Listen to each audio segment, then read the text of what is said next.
2024 yılı Kurban döneminde işbirliği ve protokol yaparak gerçekleştirdiğimiz Kurban organizasyonunda Umut Kervanı İnsani Yardım Vakfı, Avrupa Yetim Eli, Yetimler Vakfı ve Uluslararası Yardım Kuruluşu İHO Ebrar olarak hayırsever halkımızın kurban vekaletlerini 4 kıta 28 ülkede yerine getirmenin sevincini yaşadık.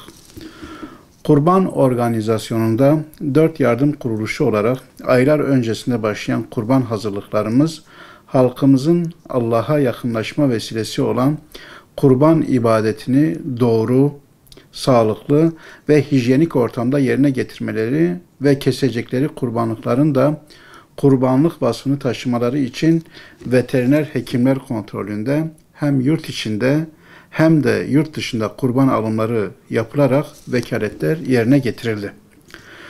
Yurt içinde 2023 yılı 6 Şubat'ta Kahramanmaraş merkezli yaşanan depremlerden etkilenen ve büyük yıkımın olduğu Adıyaman, Hatay, Malatya ve Kahramanmaraş başta olmak üzere depremden etkilenen 11 ilimiz ve yurdumuzun dört bir tarafında da kurban kesimi gerçekleştirilerek depremzede kardeşlerimiz başta olmak üzere ihtiyaç sahiplerine kurban etlerini ulaştırdık. Dünyanın birçok ülkesinde kardeşlerimize kurbanın bereketini götürdük.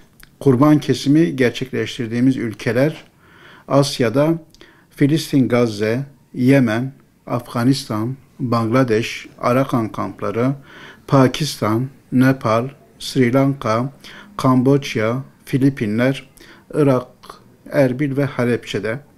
Afrika'da ise Somali, Etiyopya, Tanzanya, Mali, Togo, Benin, Çad, Burkina Faso, Uganda, Burundi, Kenya, Kamerun, Fas ve Nijerya, Avrupa kıtasında Makedonya ve Bosna Hersek'te, Amerika kıtasında ise Küba'da kurban sevincini ve heyecanını yaşadık ve yaşattık.